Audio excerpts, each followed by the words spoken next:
C'est bon? Oui. Ok. C'est bon, ça enregistre chez moi en tout cas. Et on va faire un enregistrement. Voilà, ça Excellent. c'est le backup. Ok. Et du coup, c'est parti. Euh,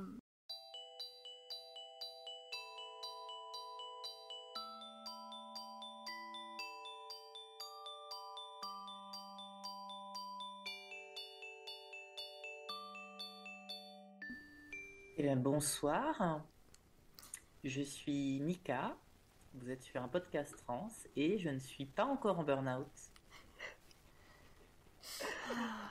je m'appelle Jenna, je suis en arrêt maladie depuis mars 2021. Oh, wow. Vas-y, Louis.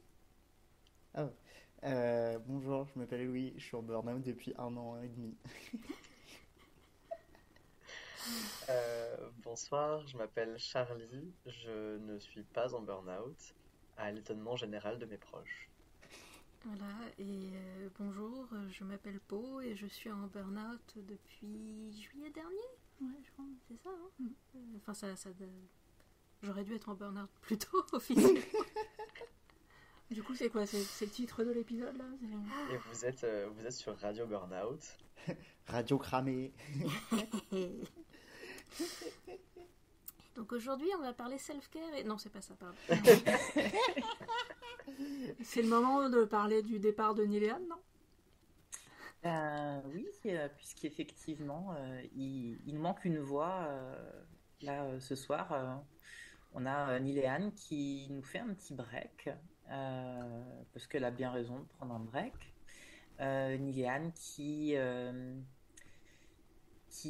va aussi sur d'autres projets, donc vous retrouverez peut-être la voix bientôt, prochainement. Ouais.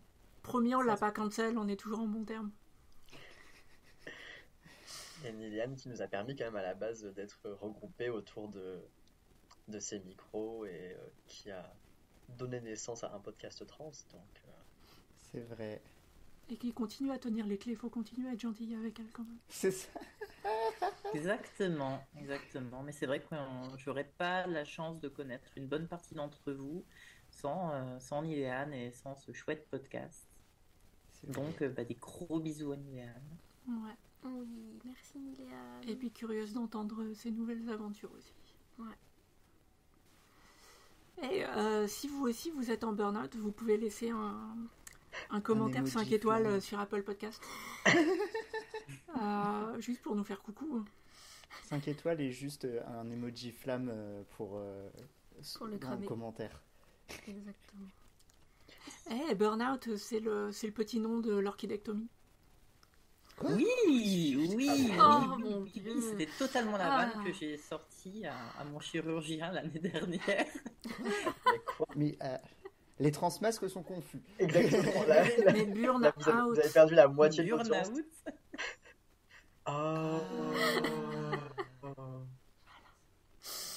Ah ouais. Oui. Ok, oui. ouais. Ça n'a pas fait rire l'anesthésiste, mais ça a fait rire le chirurgien. Oh non. 1 sur 2. Bravo. Les anesthésistes sont bougons. Ouais, hein. Oh, Pourtant, c'est eux qui ont le gaz qui fait rire. Mais ouais. c'est vrai. J'ai une pote pour m'en parler, elle disait passer chez le vétérinaire, mais Pour se faire Ça marche fixer. bien pour les 4 girls. J'allais dire, il y a vraiment les 4 girls qui passent chez le vétérinaire. Il y a vraiment des petits- Mais en anglais, on dit neutered et c'est plutôt pas mal en plus. Enfin, c'est un mot un peu non-binaire. Ouais, ça va bien pour les personnes à jour, mais... C'est neutralisé. En tout cas, moi je sais pas vous, mais moi je suis contente de retrouver les gens après quelques mois à vaquer à plein de petites choses dans ma petite vie de transeignante et de meuf qui a divorcé, de meuf qui s'est réinstallée ailleurs et qui vit plein de trucs, certains chouettes, d'autres moins. Ah mais ouais, t'as eu des mois productifs là, dis donc. mais ouais. Ah ouais, je prépare mon burn-out. Ah, Et c'est pour il va ça pas que faire l'épisode le 17 feu, a là. été... Elle a sorti les bûches, le charbon, les brindilles, là. Et la boîte On se d'anniversaire. chauffe au bois maintenant, c'est la fin du monde. Bon alors, Ouais, Kido, t'as des news? Toi, non. Toi, apparemment. Bon, bah ok alors. Moi j'ai eu un bébé, c'était bien. Et c'est toujours bien d'ailleurs. Hein. Enfin, ça fait tellement longtemps qu'on ne s'est pas parlé. Il va avoir 6 mois bientôt. Oh, wow. Quel jour on est? On est le 28. Ok, donc il a eu 6 mois aujourd'hui. Non, tout va bien. C'est pas le burn-out, là, c'est juste le sommeil réparateur des nouveaux parents. Ah, c'est ça.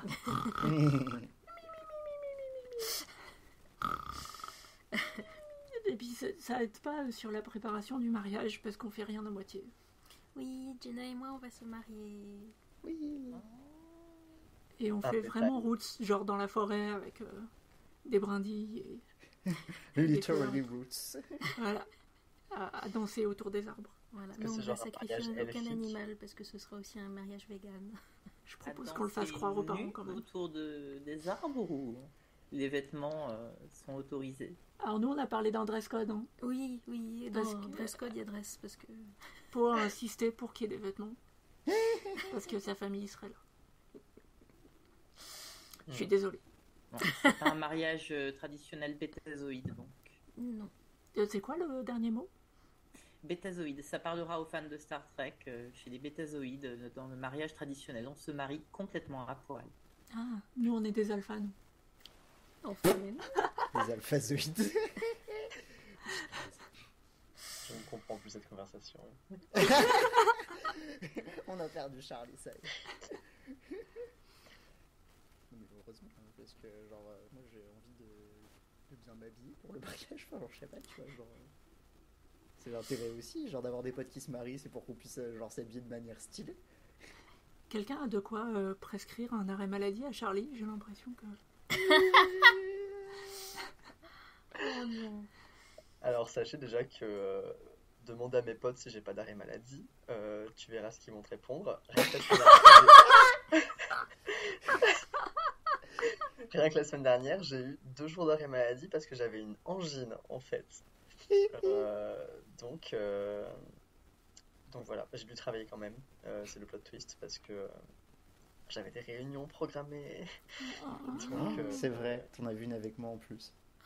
Oui, mais ça c'est pas grave, ça pas du travail avec toi. Oh, chou. Non, dans le C'est cadre si de vous mon- bossez avec lui, vous bosserez plus jamais un jour de votre vie. Exactement. Mais, Non, mais mis à part les angines, t'as quoi dans les nouvelles? je fais toujours plein de trucs très intéressants. On mettra les liens dans les notes parce que je crois qu'il s'en souvient plus. Non, mais là, je suis toujours dans l'organisation notamment de la marche des fiertés à Lyon et on s'y prend de plus en plus tôt, on est de plus en plus nombreux, que c'est de plus en plus organisé. Donc, a priori, tout devrait bien se passer. N'hésitez pas à devenir bénévole dans vos associations locales. Soyez bénévole pour éviter le burn-out de Charlie, s'il vous plaît. En parlant de super nouvelle organisation, quelqu'un pour enchaîner là parce que c'était une super transition, mais Bien sûr, fais c'est toujours une des magnifique super transition. Effectivement, donc on tente aujourd'hui, après avoir vaqué à nos burn-out respectifs et à plein d'occupations, on revient ici, on revient en force et en forme et on essaye de proposer quelque chose d'un petit peu plus compact, un peu plus raccourci, peut-être un peu plus punchy sur ce podcast, en espérant que ça vous plaise et que du coup, ce serait cool d'avoir des retours de la part des auditrices, positifs, négatifs, constructifs, tout ce que vous voulez. Voilà. Attentif. et ouais, le but il est double, c'est d'arriver à en faire plus. Parce que clairement là, ça fait 1 an que voilà, et arriver à nous fatiguer moins. Parce que si nous on se fatigue moins, on va pouvoir en faire plus. Vous allez pouvoir en écouter plus. Tout le monde est gagnant, quoi. Ça s'appelle un cercle vertueux. Oh, c'est trop bien. Moi, j'allais dire, vous sentez le piège du capitalisme, produire plus en se fatiguant moins. À tout moment, it could go wrong, mais on va Alors, essayer quand même. Et donc c'est l'occasion On a de parler déjà du remercié Patreon. Mulan, donc, Non, on n'a toujours pas de Patreon. C'est toujours gratuit. C'est toujours gratuit, on n'a toujours pas créé de compte LinkedIn, donc écoutez, tout va bien, on n'est pas encore trop sur la mauvaise pente. On n'a toujours pas compris le capitalisme. Hein. Non, on rate tout là. Hein. Ouais. Un podcast trans, c'est gratuit et ça le restera toujours. Pas comme Facebook. Un podcast d'extrême gauche. Le réseau anarchiste des podcasts trans. Et du coup, en étant dans le réseau anarchiste des podcasts, ou pas, je ne sais pas, on va enchaîner sur quelque chose de pas du tout anarchiste, ou peut-être complètement, qui est le sport. Je crois que Charlie veut nous parler de Mika sport. qui essaye de faire des transitions. Ouais, il y a des transitions administratives, des transitions médicales et des transitions à la rame au micro. Ouais, je suis désolée, je n'ai pas fait de transition complète ici. La complète, c'est jambon beurre au fromage. Des transitions de sujet, mais... Et non, effectivement, le sport n'est pas un sujet anarchiste, c'est le moins qu'on puisse dire. S'il y a bien un sujet sur lequel on est sur un renforcement de l'ordre établi, un renforcement des binarités, un renforcement de la performance, de la culture de la performance, de la méritocratie, c'est bien dans le sport, ou en tout cas dans ce qu'on a voulu nous faire croire que le sport était. Donc enchanté, je suis Charlie, je suis sportif depuis ma naissance. Wow. J'ai basiquement été élevé au bord des terrains de sport et d'athlétisme en particulier. J'ai su nager avant de savoir marcher. J'ai commencé la danse classique à 4 ans, le triathlon à 6, l'athlétisme dans la foulée. J'ai toujours fait beaucoup d'activités sportives. Euh, et ça m'a créé tout un tas de, ma foi, de rapports divers et variés à mon propre corps, aux autres, mon rapport au sport juste de manière générale, et à tous ces trucs-là, en fait, de la méritocratie, de la binarité, de ce que le sport nous inflige et de ce que le sport nous apporte. Parce que, en grandissant avec, à un moment donné, j'ai pas pratiqué le sport que par contrainte, je l'ai aussi pratiqué beaucoup par plaisir. Et je pense que c'est important de se le dire et de le réaliser. Et en tout cas, le sport que je pratique aujourd'hui est un sport pratiqué par plaisir. Et j'en suis vraiment content. Et du coup, c'est un peu de tout ça dont je vais parler aujourd'hui. Dans l'idée de sortir voilà, de mes sujets habituels. Parce que, en fait, donc, comme je le disais, je suis très sportif depuis toujours. Et c'est pas un milieu ou une facette de moi que j'ai cherché à mettre en avant particulièrement. Et c'est pas un truc que les gens connaissent particulièrement de moi. Moi, je pensais Alors, que t'étais trans à plein temps. voilà. Alors qu'à un moment donné, en fait, le sport, quand j'étais en première et en terminale, j'étais dans une section sport-études en fait, hein, avec mon lycée. Je m'entraînais jusqu'à 19 heures par semaine. Et à côté de ça, j'avais des cours. Hein. Mais tu dormais pas du coup? Voilà. Comme maintenant. Et du coup, ça Charlie en constituait- burn-out depuis qu'il était ado. Et du coup, ça constituait vraiment mon ADN, quoi, à un moment donné. Je viens d'une famille sportive. Le premier milieu associatif que j'ai connu, parce qu'aujourd'hui, donc, tel que vous me connaissez, je suis très investi dans le milieu associatif militant, LGBTIQ+. Mon investissement associatif, il vient du milieu sportif. Il vient du fait que si j'ai commencé le triathlon à 6 ans, c'est parce que mon père a créé ce club de triathlon dans la petite ville d'où je viens.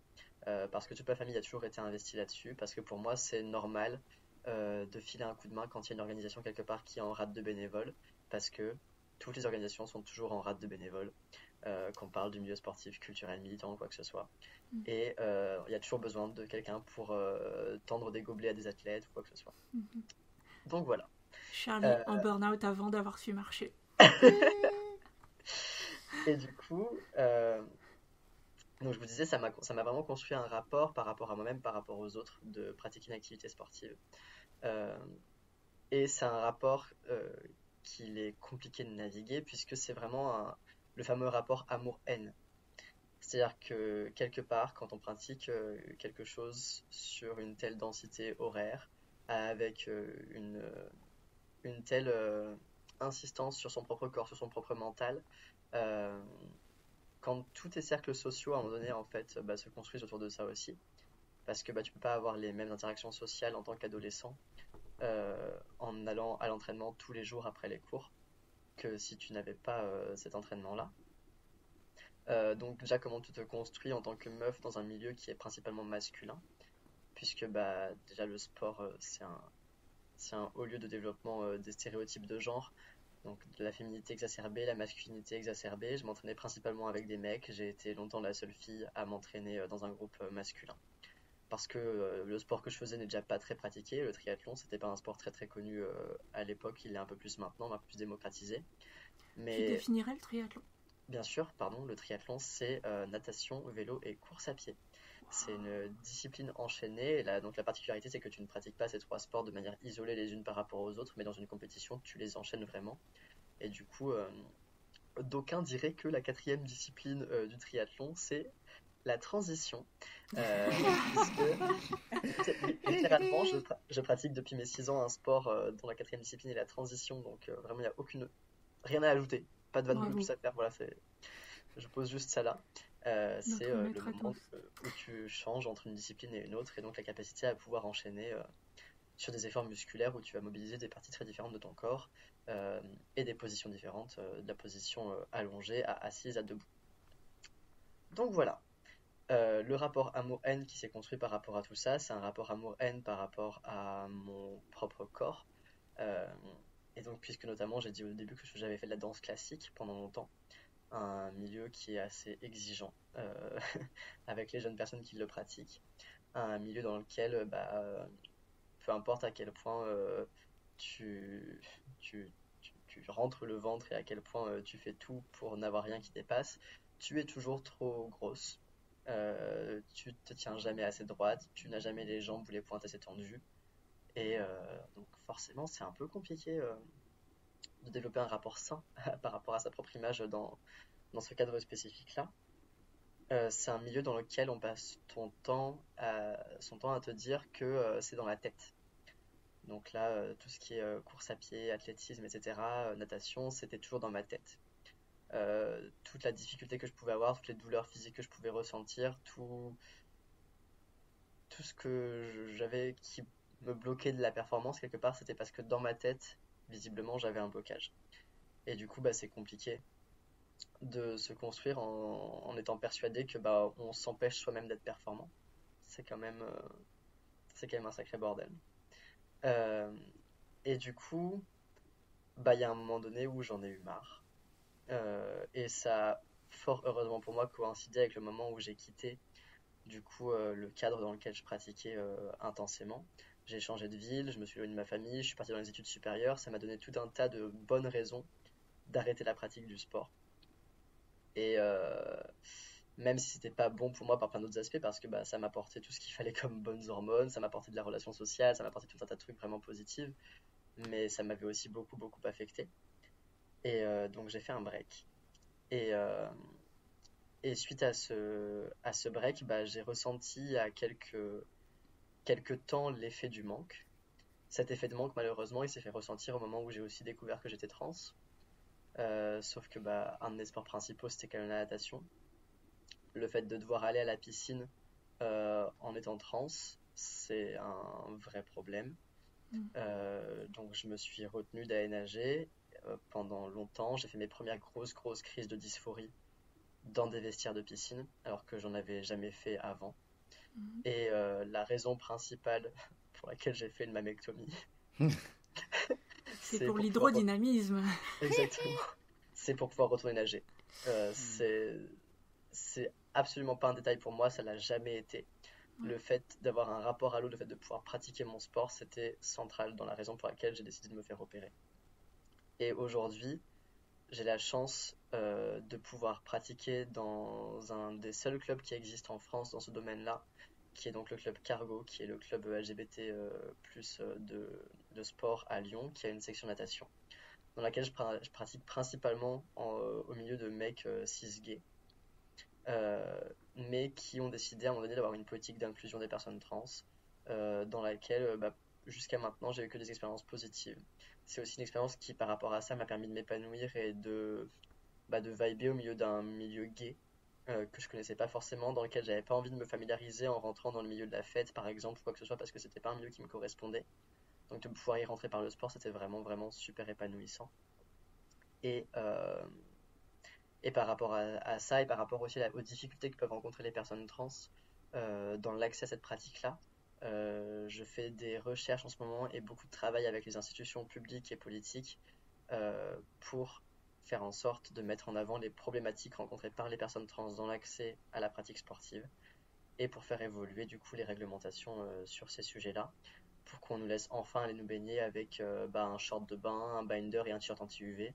Franchement, ce serait le luxe. Donc voilà, ville et municipalité qui nous écoutaient, changez vos règlements intérieurs de piscine. C'était le mot de la fin. C'est vachement bien. Trop Aussi de bien, découvrir merci. cette facette de toi, en fait. Mais oui, je me suis rendu compte qu'il y avait vraiment personne qui savait que j'étais triathlète.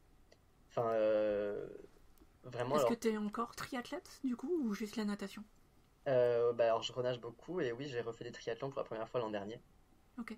Et je travaille, enfin factuellement mon métier est dans une association de triathlon. Donc, Ah ouais. donc ça Et me tu prend quand même. grimpes aussi. Je grimpe, ouais, depuis cette année, c'est un nouveau loisir et c'est assez chouette. Oui. Mais du coup, c'était vraiment marrant de me rendre compte que personne n'était au courant de Ouais. cette facette-là de moi, alors que ça avait été hyper central dans ma construction et qu'à un moment donné, maintenant, là où je me décris en disant je suis un activiste pour les droits des personnes trans, bah avant, la première chose que je disais quand on me demandait de me décrire, c'était je suis du triathlon, en fait. Enfin, c'est... Est-ce qu'on gagne vraiment en hydrodynamisme, alors? Euh, Du pied dans le plat? c'est-à-dire que moi, j'avais pas, je pense, une poitrine assez conséquente pour qu'elle me bloque dans mon aérodynamisme là-bas. Mais c'est marrant parce que. Pardon, Mika, vas-y. Non, je voulais juste réagir en disant moi non plus, ma poitrine me Non, bloque pas bah, pour nager et tout va bien. Pareil. Je gagne pas en flottaison. Mais je veux dire, c'est marrant parce que moi j'ai été contraint d'arrêter le sport en études sup, non pas parce que j'en faisais trop, mais parce que j'avais plus les moyens de faire mon sport et c'était genre l'escalade. Et du coup, ça m'a fait de la dysphorie, mais juste parce que j'ai perdu du muscle alors que j'étais giga musclé et que, genre, en fait, d'être la meuf ultra baraque, c'était ma personnalité principale. Et je respecte ça. C'est ça. Genre, Est-ce que je peux littéralement. recommander une bande dessinée qui s'appelle Colossal sur une meuf qui fait de la muscu? C'est trop bien. Pardon, continue. Non, mais je disais, c'est que du coup, je m'en suis rendu compte tard parce qu'après, genre, je crois qu'en troisième année, il y a des mecs de ma classe qui m'avaient fait punaise quand t'étais arrivé en première année avec genre ton débardeur et tes gros bras. Enfin, franchement, ça nous faisait pas rire. Genre, on avait un peu peur. Et je t'en mode, ok. Ah, faire peur aux mecs, trop bien. Ouais. Moi, j'allais régulièrement à la salle de muscu jusqu'au début de ma transition. Juste parce que j'essayais de gagner. Enfin, début de ma transition. Pendant ma transition. C'est comme le début du burn-out, c'est difficile de. Oui, complètement. Ouais. Parce que j'essayais de gagner des cuisses et des fesses. Donc, clairement, c'était en pleine transition. Mais je me sentais plus bien du tout en salle de sport et j'ai pas encore repris. J'ose pas encore, en fait. Trouver un En fait, c'est endroit où. compliqué en étant. Bah, moi, clairement, l'aspect non-mixité de la pratique m'a beaucoup aidé à reprendre une activité sportive. Ouais. Et même si la mixité que j'ai trouvée, c'est une mixité du coup plus cis et gay, mais rien que ça, enfin ça m'a vraiment beaucoup aidé Ouais. de trouver une association qui a une politique inclusive et qui fait tout pour que tu puisses te sentir à l'aise et tout ça, ça change vraiment les choses.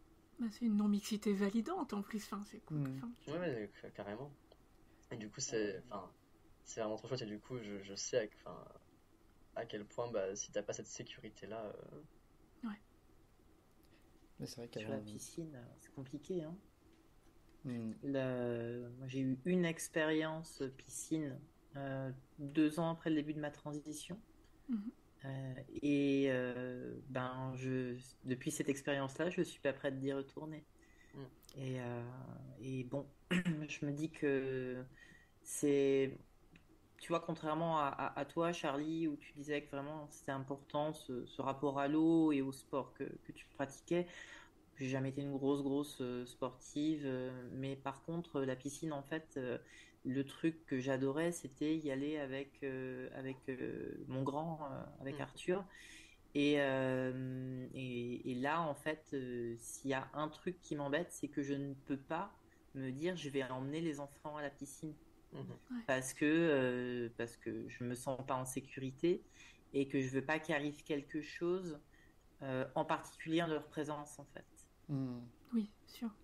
Il y a 2 associations à ma connaissance et peut-être d'autres qui organisent qui ont réussi à organiser des créneaux dans lesquels des piscines ont été privatisées pour des personnes trans et intersexes.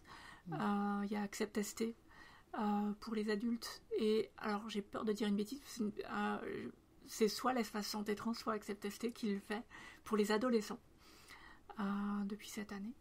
Et si j'hésite, c'est parce que c'est une personne qui est dans les 2 assos qui le gère, et je fais le nom de... Voilà. Mais pour avoir bénéficié des créneaux d'Accept ST à la piscine, ce confort-là, c'est d'une part d'être entre nous, donc de pouvoir être habillé un peu comme on veut, dans le cadre des règlements intérieurs de la piscine, hein, bien sûr, mais de pouvoir ou pas porter un maillot en haut, c'est déjà un luxe énorme.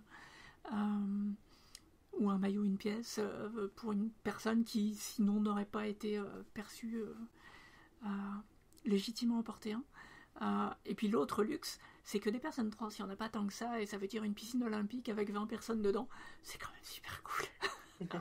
C'est confortable. Le privilège trans. Je trouve justement, pour rebondir sur tout ce qu'on a dit là et sur ce que tu viens de dire, Mika, c'est très drôle pour moi de nous entendre parler de oh là là, le sport, c'est difficile de pouvoir en faire quand on est trans, c'est difficile de pouvoir trouver une place où on se sent pas justement exclu, jugé, où on se sent bien et tout, c'est bien quand on est en non-mixité, etc. Et la grosse peur des personnes cis de l'extérieur, c'est oh mon Dieu, les personnes trans, elles vont transitionner juste pour pouvoir faire du sport et nous battre au sport. Ouais. Et c'est vrai que ça arrive jamais, quoi. C'est tellement anecdotique quand même de ressenti, quoi. J'étais meilleur en escalade quand j'étais avant ma transition. Hein, puis la balance. Maintenant que t'es dopé, tu y arrives pas mieux. C'est juste que j'ai plus une pratique qui est suffisamment compétitive comparée à ce que je faisais avant pour pouvoir retrouver le niveau que j'avais, quoi. Et puis j'ai un autre sport à côté mais qui me prend du temps, qui est en son cœur inclusif, c'est genre le roller derby. En fait, du roller derby, c'est bien, c'est queer par essence. Donc ouais, j'ai pas le temps et les capacités de me réinvestir au point où j'étais avant, quoi. Ouais. Charlie, t'allais dire un truc. Je me rappelle pas ce que c'était. Désolé, pardon. T'inquiète, c'est moi. Non, c'est moi. Dans le côté inclusif, côté sportif, parce que c'est important quand même de noter quand il y a des trucs sympas. Moi, j'ai commencé le tir à l'arc cette année. Et quand j'ai pris ma licence, donc je me suis inscrite, rempli un dossier, etc. Et à aucun moment on te demande une pièce d'identité ou quoi avec une mention de genre ou de sexe plutôt à l'état civil. Donc voilà, j'ai ma licence de tir à l'arc chez les meufs. Aucune question posée. Voilà. Ce qui, de toute façon, ne poserait pas de problème, hein, pour rassurer les personnes cis qui font de la compétition. Je ne fais pas de compétition, ça ne m'intéresse pas. Le concept même de compétition me passe complètement au-dessus de la tête. Surtout au tir à l'arc où je suis vraiment contente d'être en compétition avec moi-même et d'être super à l'écoute de mon corps quand je prends la position pour tirer, etc. Donc voilà, les cis, rassurez-vous, je ne vais pas battre des records à l'arc. Mais c'est juste génial d'avoir la licence, d'être chez des meufs, point, barre, et on te demande pas de t'expliquer, ou on te fait pas un laïus de 10 ans sur est-ce qu'on peut inclure les personnes trans ou pas, voilà. Du coup, ça pose la question, s'ils posent pas la question, comment on justifie encore d'avoir un truc de chez les mecs ou chez les meufs? C'est la compétition qui le justifie. En fait... Donc la compétition est quand même non mixte. Oui, parce que en gros, en fait, aujourd'hui, la plupart, si ce n'est quasiment toutes les fédérations françaises en tout cas, ne demandent effectivement pas de justificatif d'identité au moment où tu prends une licence. Okay. Donc, t'as rien à présenter sur ta prise de licence, etc. La seule chose qui va se passer, c'est que si tu décides de pratiquer en compétition, en fait, au moment du classement, tu vas donc être classé dans le genre qui est indiqué sur ta licence. Ouais. Et donc, s'il y a une non-conformité de genre qui se voit quelque part, c'est là que ça fout la merde. Et Ouais. aujourd'hui, c'est uniquement la protection de la pratique compétitive qui justifie de rester sur de la binarité crasse dans le sport. Ouais. Et c'est ça le vrai problème, quoi. Tout ça vient d'une supposée dimorphisme corporel, mais on en parlera plus tard. Comme tu fais ça bien. Voilà, Ça fait sa très envie transition. le tir à l'arc. On en a fait séparément, mais ça fait longtemps que j'ai envie de faire du tir à l'arc avec toi. Mais, Parce que je faisais du tir à l'arc quand j'étais jeune. Et moi aussi. mais Charlie, il n'y a pas aussi le fait que de toute façon il faut un certificat médical pour le compétitif et que du coup sur ton certificat médical, il y a des trucs qui sont renseignés par rapport. Je veux dire, si t'as pas fait ton changement d'état civil, en fait sur ton certificat médical, il y a un. Il y a ton numéro de sécu et puis. Ouais. Oui. Ouais. Je dis ça de toute façon. Bon. Ouais. C'était musclé cette première partie sur le sport. Voilà. Oh ouais, non, c'est franchement. C'est Merci une très beaucoup mauvaise Charlie, pour ce que tu transition. as partagé et pour ces infos-là. On va se faire une petite interruption musicale. Oui. Je crois que c'est toi, Louis, qui C'est ça. nous présente ça. Est-ce que tu veux nous faire écouter un morceau, un peu par petits bouts, comment on fait? Je pense que je peux vous la faire écouter en entier parce que en vrai, pour une fois, c'est une chanson française, donc j'ai pas besoin de prendre des bouts, de traduire, d'expliquer, machin. Française, francophone, pardon. Mhm. Tiens, on va aller à YouTube sur. Rappelle qu'on fera pas de couple. Quoi? Ah oui, mais parce que alors fun fact, j'étais pas là à la réunion de préparation. Ah, Fun fact. C'est pas grave, nous ne couperons pas ça non plus. Ça va être d'autant plus Ce sont fun. les aléas du direct. Super. Chers auditeuristes, vous entendez en direct la préparation de cette émission. Exactement. À quel point la personne dont le métier est d'organiser des trucs est absolument pas préparée. comment on fait la charcuterie, tout ça. Tu Ouais, nous mais mets où le regarde, lien? là, t'es pas dans le cadre de ton travail, donc finalement. Bah oui. Donc finalement. C'est des choses qui arrivent quand on est en burn-out, pardon. Allez, le petit lien YouTube, c'est parti.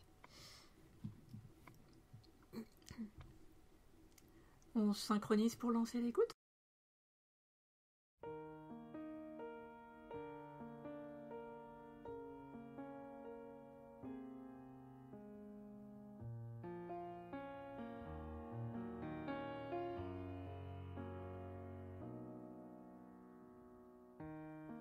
Moi, si j'étais un homme, je serais capitaine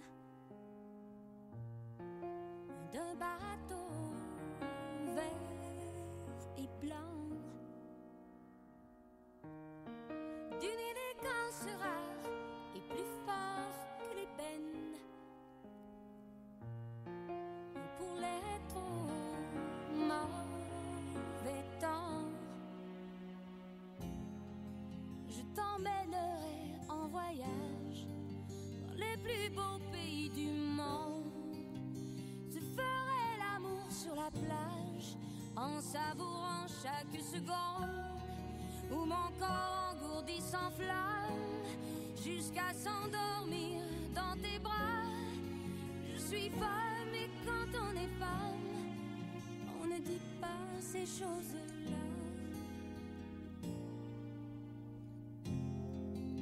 T'offrirai de beaux bijoux, des fleurs pour ton appartement, des parfums à vous rendre fou.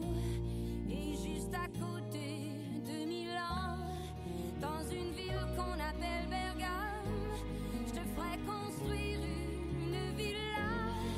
Je suis femme et quand on est femme, on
que pour entendre ta voix, je t'appellerai mon amour, insisterai pour qu'on se voie et t'inventerai un programme à l'allure d'un soir de gala. Je suis femme et quand on est femme, ces choses-là ne se font pas. Il faut dire que les temps ont changé et de nos jours c'est chacun pour soi.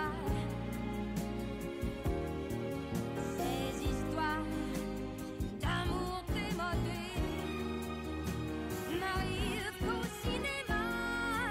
On devient économe, mais c'est dommage. Moi j'aurais bien aimé, oui, un peu plus d'humour et de tendresse.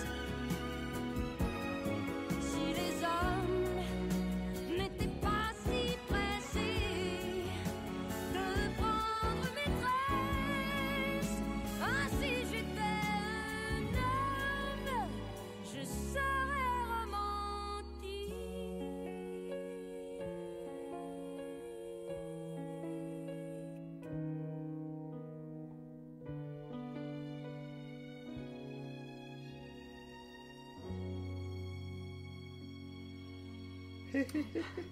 Tout le monde avait l'air genre tellement genre zone out de...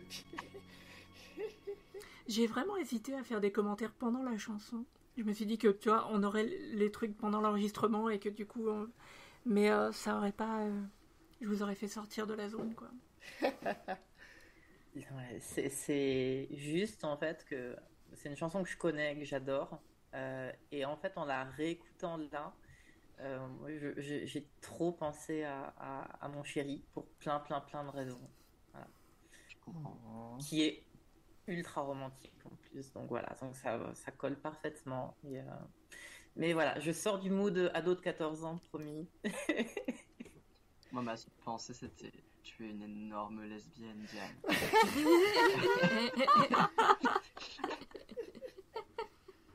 Alors, Ben, c'était rigolo parce que... Enfin, le premier truc qui m'est venu en écoutant, pardon, c'était que Diane Tell, c'est peut-être la fille de Guillaume Tell, et qu'on avait une transition sur le tir à l'arc. Et, voilà. excellent. Ok, j'adore cette vanne. Elle est validée. La blague est valide. Voilà. Elle veut un allemand, bonjour. J'arrête. Aïe, aïe, aïe. Guillaume Tell, Diane Tell, Artemis, lesbienne. Nickel. Oh là là. Ce qu'il fallait démontrer. Tout fait sens. Est-ce que tu voulais nous parler du contenu, Louis? Oui, mais du coup, je vais un peu vous parler de Diane Tell pour commencer. Il faut savoir que c'est une autrice-compositrice franco-canadienne. Du coup, elle est québécoise. Et elle est assez ouf comme meuf. Je vous conseille d'aller lire sa page Wikipédia. Enfin, elle fait plein de trucs. Et notamment, elle sait faire de la guitare, du chant, du violon. Elle est aussi aviatrice, photographe, réalisatrice. Enfin, bref, elle a fait un milliard de trucs. C'est elle qui a fait la vidéo aussi.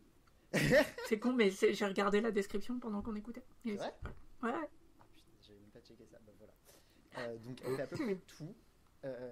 Et d'ailleurs, c'était une des premières à l'époque de faire genre vraiment tout de A à Z. Elle a son propre label, elle est indépendante depuis un moment. Donc cette chanson, c'était un peu son seul succès à l'international. Il faut savoir qu'elle l'a écrit pour un festival de chansons françaises en Belgique, dans la ville de Spa. Je ne savais pas qu'il existait jusqu'à ce que je fasse des recherches sur cette chanson. Ok. Et voilà. Et alors, la raison officielle de cette chanson, c'est que c'est une chanson pour parler du fait qu'elle aimerait bien offrir tout ça à son homme. J'en doute. Voilà. Il y a le Sachant transmasque, hein, du coup. non mais parce que du coup elle est en mode oui, moi j'aimerais bien pouvoir faire tout ça, machin, je veux déconstruire les clichés de genre, machin. Sachant que la Go a déjà fait des collabs avec Françoise Hardy, moi je suis désolé, je les ship. Voilà. Donc outre le fait que c'est une chanson qui a l'air giga lesbienne, parce que je suis désolé, si dans les années 80 t'as envie d'offrir des bijoux et des fleurs à ton mec, je suis désolé, mais soit vous êtes un couple, genre une lesbienne et un mec gay, soit, enfin, j'en sais rien. Mais, Tiens, elle date de quand la chanson? 80, tu sais pardon, oui, la chanson d'accord. a été écrite en 80, elle est sortie en 81 Ouais. sur l'album En Flèche, tir à l'arc toujours, Nice. et qui s'appelle Si j'étais un homme en France. Donc, quoique les traductions éclatées au sol entre le français et le québécois, ça va pas que dans un sens. Et du coup, cette chanson fait très transmasque, déjà parce que là, au premier couplet, genre, j'ai envie d'avoir un bateau parce que genre j'avais peut-être pas le droit à l'époque. Voilà. Faut savoir que dans les années 80, attends, je sais plus. Il y a un moment donné, t'avais toujours pas le droit d'avoir un compte en banque sans l'autorisation de ton mari, et c'est tard. Ouais. Donc, Mais pour moi, c'était physiquement douloureux de lire ces paroles et de me dire que c'était potentiellement vrai ce qu'elle disait ou que c'est juste elle répétait des règles tacites de la société, pas des interdictions légales, mais que dans tous les cas, normalement, tu fais ce que tu veux, quoi. C'est vraiment, il y avait un truc d'essayer de se projeter dans cette époque et d'avoir mal, quoi. ouais. Mais du coup, il y a aussi que, perso, en tant que petit transmasque, j'avais très envie de faire ça aussi. La raison pour laquelle j'ai un perso de drag king qui est un gros charreau, c'est aussi parce que je rêvais de faire ce genre de choses, d'être hyper romantique et hyper niais et hyper galant avec mes amoureuses. C'est quoi un gros charreau? Un gros charreau, c'est quelqu'un qui veut pécho tout le temps et qui est hyper... C'est de l'argot. Ok. Je vous serais reconnaissante de ne pas utiliser ce terme-là avec moi. Oui, c'est vrai, ça vient de charognard. Ah. C'est quand même un peu antinomique avec le principe de galanterie et de romantisme, mais... Oui, certes. Enfin, voilà. Donc, voilà. Tout ça pour dire,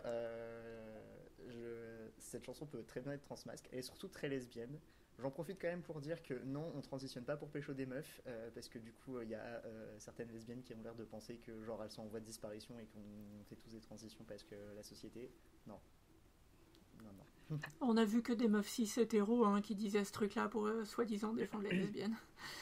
Oh, j'ai vu des lesbiennes aussi, moi. Ah ouais, bon, d'accord. J'ai essayé de les sauver.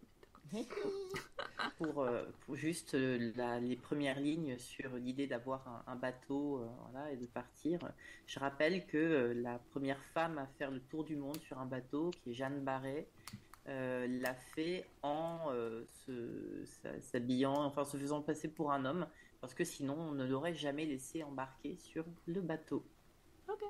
Et on pourra parler peut-être dans un autre épisode de Jeanne Barret, parce que son histoire elle est juste barrée. Et elle tenait la barre et... Non, on va les garder pour plus tard, d'accord, pardon.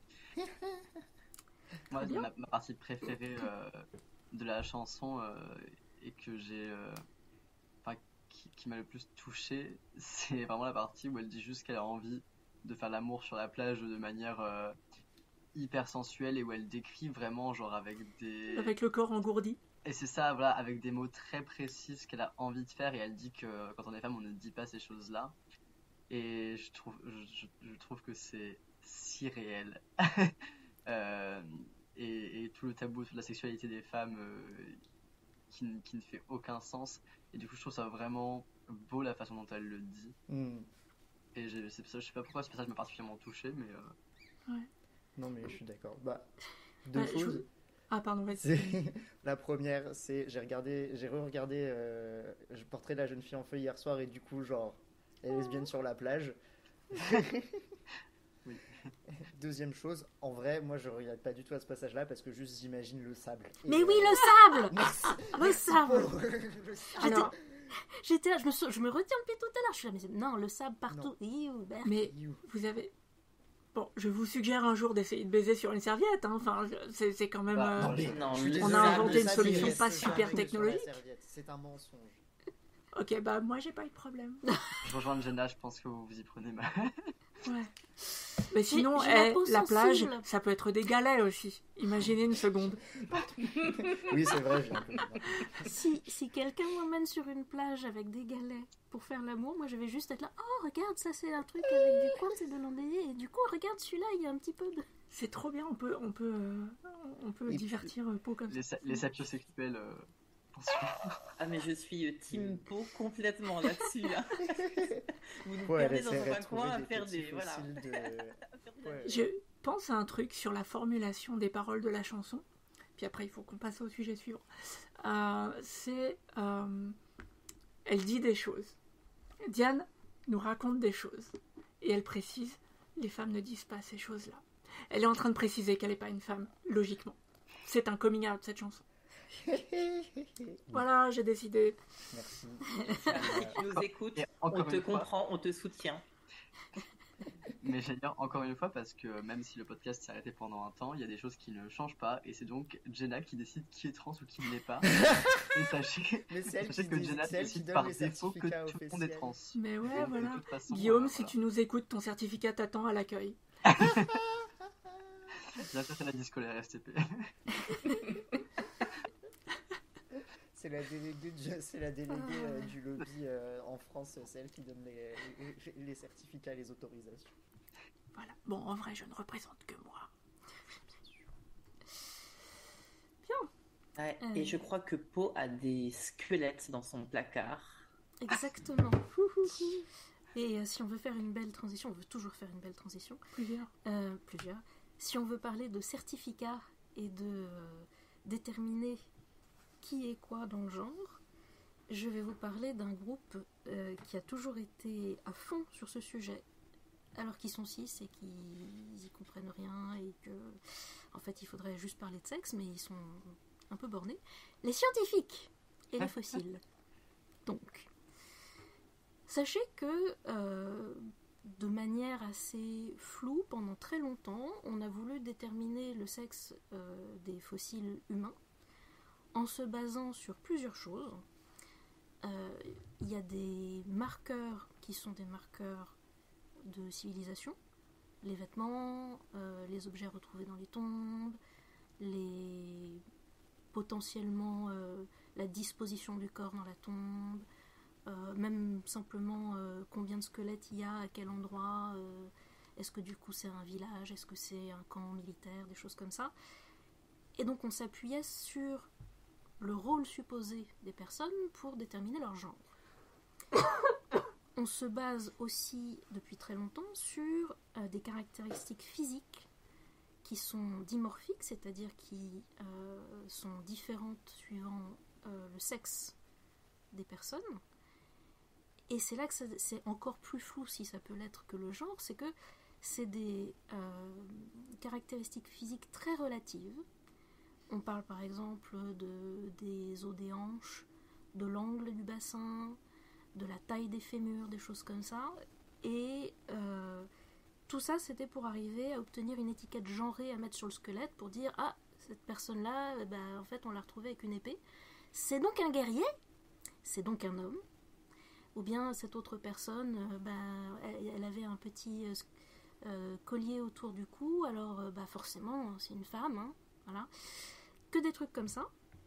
Alors, je grossis énormément le trait parce qu'on n'a pas non plus 300 heures à passer dessus, à mon grand regret. Mais il faut comprendre que pendant très longtemps, ça a été une pratique assez floue, mais qui ne voulait pas dire à quel point elle était floue. C'est-à-dire que c'était présenté avec nous avons retrouvé le squelette d'un guerrier, machin et tout, au lieu de dire à probabilité de 75% que ce soit un homme, parce qu'en fait, dans la population de cette époque-là et sur ce terrain-là, on n'a retrouvé que 3 squelettes adultes qui étaient assez... voilà.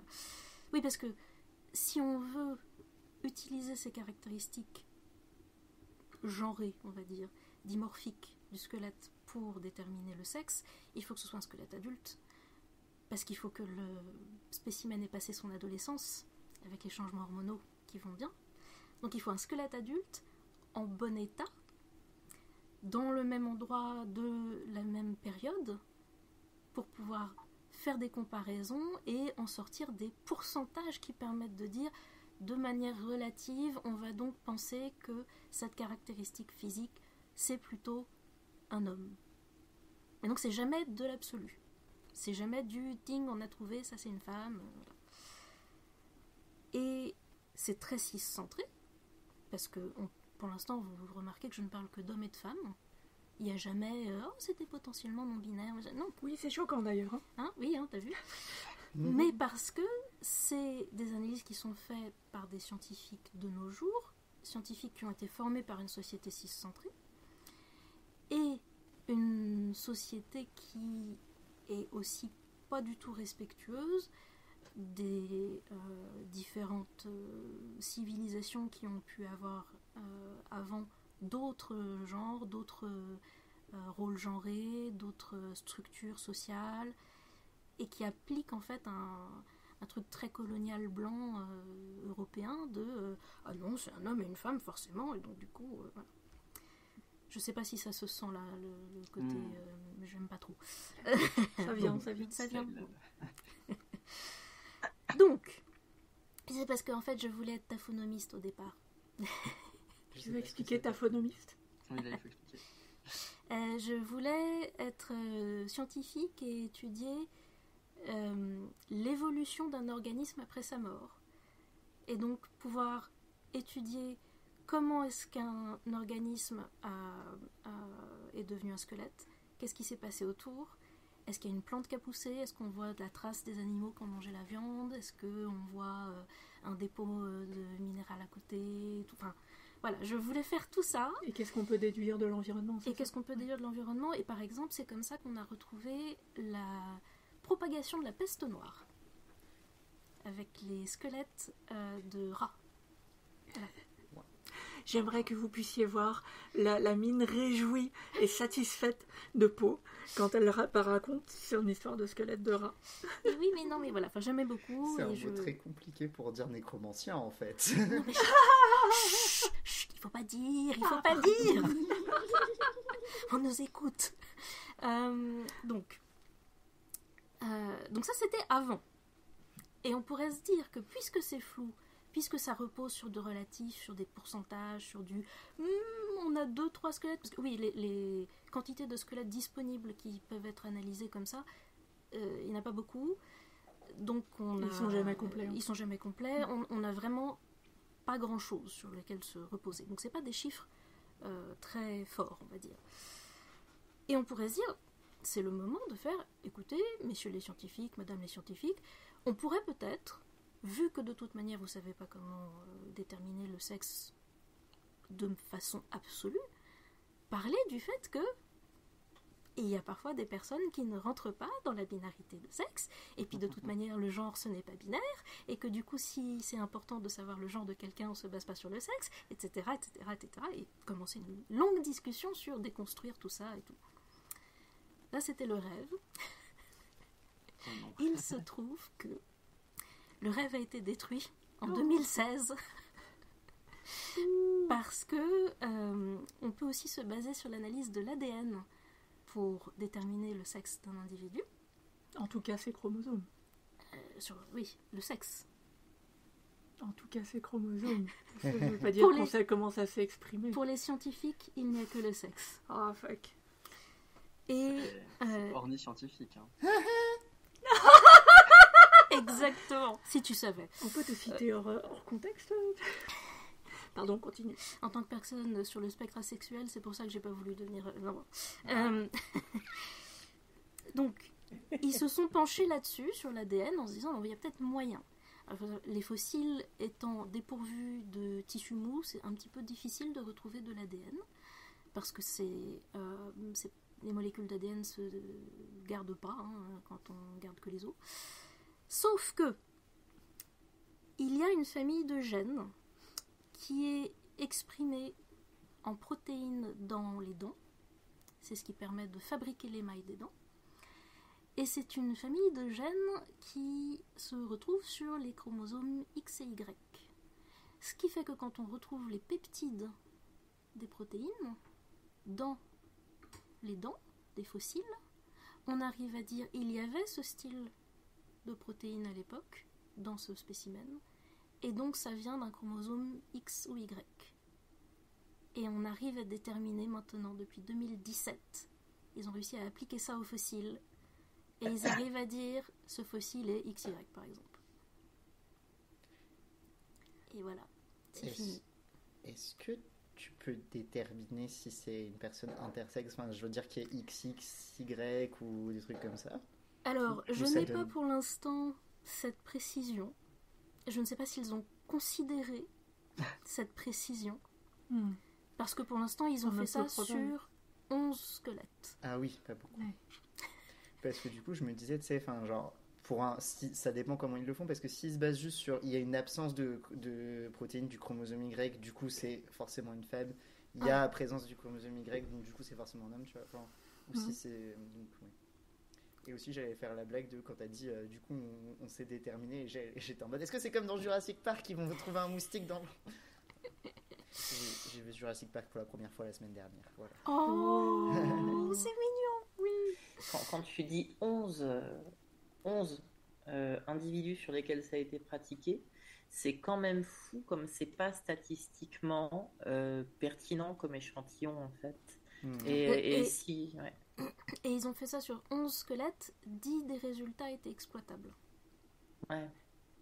Moi, le petit bout d'espoir que je vois quand même, c'est que c'est susceptible de confirmer que, par exemple, l'armée romaine n'était pas exclusivement masculine, par exemple. Je dis une connerie comme ça. Ou les invasions vikings, elles n'étaient pas exclusivement masculines. Et que ça puisse confirmer aussi que cette dichotomie de genre, elle n'existait pas partout. Et que, voilà. Mais il y a pas mal d'articles qui sont sortis ces derniers temps sur, en fait, on pensait que c'était un guerrier, en fait, ah mince, c'était une meuf, du coup, on sait pas trop quoi dire, ou alors sur des trucs où les premiers rapports disaient que c'était un couple, et on s'est rendu compte que c'était genre deux personnes du même genre, du même sexe, et du coup, genre après, ils disent, ah mais non, mais c'était des frères ou c'était des sœurs. Ouais, ou finalement, c'était la amis. servante. C'est la tombe nordique, c'est avec une princesse et une servante, soi-disant. Ouais, c'est un peu ça qui me fait dire que je vois pas pour l'instant de positif, c'est qu'ils vont juste se rattraper sur des trucs hyper... Je trouve ça vraiment insupportable que le credo des historiens et des archéologues est de ne pas utiliser du vocabulaire contemporain pour qualifier, par exemple, les relations romantiques des personnes du passé, mais que ça ne les dérange que quand ce n'est pas la norme. Oui. Ce qu'ils considèrent la norme actuelle. Et que ça ne les dérange pas de considérer que c'est un homme et une femme parce qu'ils sont côte à côte, et que ils sont côte à côte, donc c'est forcément un homme et une femme, et qui ne se rendent pas compte de la tautologie de ce raisonnement. Non, mais même avec le fait de dire, par exemple, c'est un homme, quand tu parles d'un squelette qui vient de je sais pas, d'une grotte avec plein d'autres squelettes de Cro-Magnon, c'est un homme, ça veut dire quoi pour l'époque? Est-ce qu'il y avait un rôle genré homme à l'époque? Est-ce qu'il y avait... Enfin, tu vois, ça pouvait être aussi une société non-binaire. Parce que j'en ai lu, justement, il n'y avait pas exactement de rôle, puisque tout le monde chassait et cueillait en fonction de ce qu'il savait faire. D'ailleurs, il y a un autre truc qui m'a énervé au fur et à mesure de ce que tu racontais. Oui. C'est qu'on n'est pas une espèce particulièrement dysmorphique, en fait. Et que la différence de taille de fémur ou d'angle de l'ouverture du bassin, il y a un beaucoup plus grand overlap entre les mâles et les femelles que de quoi les différencier juste en mesurant un fémur ou un bassin. Et se baser sur 10 squelettes. Quand on dit 10 squelettes, on est complètement charitable. C'est probablement 10 molaires. Pour les distinguer, c'est vraiment... c'est n'importe quoi. Mais en plus, on avait lu la même chose sur les dinosaures, où en fait, on disait « Oh, ce tyrannosaure est une femelle, on va donc l'appeler Suzy, machin. » Ok, admettons, mais ça se base juste sur des statistiques de longueur de fémur, parce qu'on ne sait pas du tout comment les différencier, parce que là, le coup de l'ADN, on n'est pas exactement sur les mêmes échelles. Enfin voilà, des squelettes entiers, on en a en tout 2, super. C'est assez pour faire des statistiques. Voilà, pardon, c'est ton sujet après. En question, c'est assez pour faire des statistiques uniquement si les résultats renforcent la binarité. Exactement. Et cette volonté de coller un genre à tout ce que tu ramasses comme fossile. Ou comme caillou. Une tricératops, c'est... Voilà, D'ailleurs, cette obsession de tout genre. Il y a un truc auquel je pensais quand tu évoquais ça sur les angles de bassin, les longueurs de fémur pour les squelettes humains. C'est ce magnifique argumentaire des personnes qui n'aiment pas trop les personnes trans sur les réseaux sociaux et qui te disent ouais, tu peux te prétendre ce que tu veux, mais dans 500 ans, quand on retrouvera ton squelette. Et alors, ok, on vient de dire que c'était vraiment pas aussi évident que ça sur les marqueurs biologiques, mais j'ai envie de dire surtout, principalement, si par miracle mon squelette n'est pas complètement dévoré par l'érosion, la décomposition, tout ce qu'on veut, et qu'on le retrouve, ça me fera une belle jambe qu'on détermine potentiellement de je serai morte, bordel. Non, mais ce qui est un peu ouf, c'est... À quel moment tu penses que c'est pertinent que tu vas me éventuellement le pseudo, enfin, le fantasme de cet archéologue là dans 500 ou 1000 ans, à quel moment tu penses que ça va me perturber que éventuellement le mec me met genre et puis je dis le mec, tu vois, parce que j'en fais dans ma tête aussi, j'imagine pas mais que oui, c'est la on aura meuf, fait la révolution. Oui. Et pire que ça, j'ai envie de dire, de toute façon, vous pouvez vous brosser. Moi, je vais me faire incinérer quand je serai morte. Donc, voilà. Moi, je veux qu'on fasse des instruments de musique avec mon squelette. vous Oui, ben oui, on peut faire des flûtes. Avec les fémurs. Bravo. Lutte en os, ouais, un magnifique instrument. Mais si par miracle, on retrouve, imaginons, ton squelette, Oui. et que ton squelette est préservé particulièrement, la probabilité pour que ta pierre tombale soit pas préservée avec ton nom dessus, elle est quand même infime. Rien que pour ça, j'ai envie de me faire enterrer avec une étiquette. Le truc, c'est que bon, là, on parle plus du tout du coup de prendre les peptides dans les dents et de déterminer les chromosomes et tout ça. Si on part que sur les os qu'on retrouve, c'est vraiment un terrain glissant. Je dis pas juste ça parce qu'on déterre les os dans des petits terrains d'arrivée, voilà. Mais quand on est anthropologue et qu'on passe sa journée à regarder des ossements pour dire alors ça, selon ce qu'on connaît de telle population à tel moment, c'est plutôt du coup un os de femme parce que et tout. En fait, si on se base seulement sur les pourcentages qu'on a, ça veut dire qu'on se base seulement sur le très petit nombre de squelettes intacts qu'on a trouvés, qui sont analysables, et du coup, on est en train d'avoir des chiffres qui ne veulent rien dire de toute manière. On ne peut avoir des bons pourcentages qui permettent de faire des comparaisons que si on a toute la population, quasiment, que du coup on peut regarder tous les os de tout le monde au même âge, enfin tu vois, il faut... Du coup, est-ce que Pompéi peut servir ? Je suppose que Pompéi peut servir pour la population de cet endroit à cette période. Mais, oui, bien tu vois, sûr. c'est très... Il faudrait ça à toutes les périodes, dans toutes les populations, tous les endroits. On a la valeur des pourcentages ne vaut que la taille de l'échantillon dont elles viennent. Et malheureusement, on n'a pas beaucoup d'échantillons. Je propose que tous les 10 ans, on choisisse au hasard un village de 5000 habitants. On les trempe dans le formol directement pour les archéologues du futur, puisqu'apparemment les archéologues du futur c'est si important. Je propose qu'on commence avec les vieux scientifiques pour les conserver. Ils sont déjà dans le formol en général. Ouais. Non, mais On peut commencer vrai... par la population de TERF. Oh non, elle va encore se plaindre. tu t'imagines menaces, on va se faire cancel. T'imagines ce qu'on laisse à la postérité, genre si on laisse juste les terres. Oh non, ouais. Ah ouais. Non, mais attends, tu leur balances un œuf et déjà c'est des victimes, alors non, c'est pas... Tu leur balances un œuf.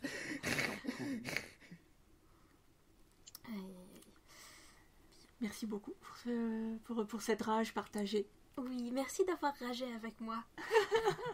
Avec plaisir. Merci d'avoir fait ce magnifique infodump scientifique. Moi, j'étais juste... voilà, comme pendant la chanson tout à l'heure. En apaisement total et absolu. C'est ça. On va t'appeler Tempérance Brennan maintenant. Tu rigoles, j'avais un ex qui me comparait à ce personnage. À qui ça ? C'est le personnage principal de la série Bones sur une Ouais. anthropologue judiciaire et qui, du coup, tous les anthropologues du monde te font entre anthropologue, c'est pas regarder les os, en fait, c'est étudier les cultures, machin. C'était celle qui était goth, c'est ça? Non, ça c'est Non. dans NCIS, Non. c'est Ah, Abby pardon. et elle est scientifique, c'est une autre série. Oui, c'est pour ça que je faisais. Parce que avant ce segment, j'avais parlé à Jenna de ce que j'allais faire, et c'est pour ça que c'est important de distinguer les anthropologues physiques des autres anthropologues. Parce que l'anthropologue physique, c'est ceux qui regardent les squelettes. D'accord. Tous les anthropologues ne sont pas ces anthropologues-là. J'adore ces infos d'hommes. Tu veux m'épouser? Non. Ce Oui. podcast plein de love. Là. Voilà. Et du coup, bah, en fait, on arrive déjà à la fin de ce podcast plein de love. On a été Ça doit vous faire bizarre, ça se finit vite là. Et oui, et oui, et oui. Vous en avez pensé quoi, vous? Moi j'ai bien aimé. Oui, moi aussi. Je remercie Charlie et Louis d'avoir soutenu mon élan archéologique avec des peluches très mignonnes au début. Merci pour les dinosaures. J'ai un Ah, petit, c'est tellement radiophonique. j'ai un petit triceratops en crochet qui m'a été offert par une collègue du derby parce que mon nom de derby c'est Tranceratops. Oh, c'est trop fort, Oh c'est là trop là, bien. comme c'est canon. Oh là là. Un ankylosaure! Oui, Charlie un est petit en train de sortir ankylosaure la trop mignon. collection totale de... Trop bien. J'ai énormément de dinosaures en peluche. Trop bien. Alors moi aussi, mais ils sont pas dans cette pièce. J'aime, j'approuve. Ah là là, vous ratez tellement de choses, J'ai les auditeurs. la chambre Ah. des enfants qui est derrière moi, et pareil, il y aurait plein de dinosaures en peluche, mais J'ai pas C'est assez marrant, de dinos. on fait pas des squelettes humains en peluche. Oh, je suis sûre que si. En Paris? Charlie, est-ce que je peux emménager avec toi pour avoir toutes les peluches à portée de main? Tu peux emménager avec moi quand tu veux, Louis, y a pas de souci. Attends, j'arrive. Mais toutes ces déclarations. La blague, c'est que je vais vraiment déménager à Lyon at some point. Mais... Bon bah moi cet enregistrement, ça m'avait manqué. Donc je c'est- propose qu'on refasse ça vite. Si ça vous dit. Parfait. je suis totalement d'accord. Ça me va. Ça m'avait manqué aussi. Et, voilà. C'était chouette de vous entendre à nouveau et de pouvoir écouter des trucs aussi intéressants que parler de sport et de squelettes dans la même dans le même podcast. Bravo pour la gestion du temps. Peut-être on peut parler du fait qu'on a un profil sur Mastodon. Oui, on a Parce que je pense qu'on a plus d'auditeurs sur Mastodon que sur Twitter maintenant. Oui, tout à fait. On a toujours un compte sur Twitter et on va continuer à prévenir quand on a un épisode. Mais clairement, c'est plus exactement où est le cœur de la vie transophile. C'est plutôt un vivier d'extrême droite en ce moment, pour le dire poliment. Donc prenez soin de vous et vous exposez pas trop. Oui. Voilà. Mastodon, c'est pas mal. Et on Fait se, divers. on se retrouve une prochaine fois pour plus d'infodump entre personnes entre personnes trans. Non, je vois pas ce que tu veux dire. Quoi hein Je ne suis pas en burn-out et je ne suis pas non plus neuroatypique. Et après Radio Burnout, voici Radio Déni.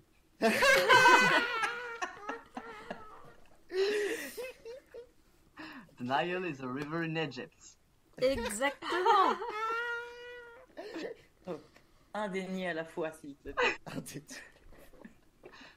C'est un œuf, un nid, des œufs, des nids. Oh waouh. Allez. Je propose qu'on arrête là-dessus. Et On ben a bon, écrit ça ensemble avec Mika hier soir. On coupe le micro, Ouais. c'est ça là?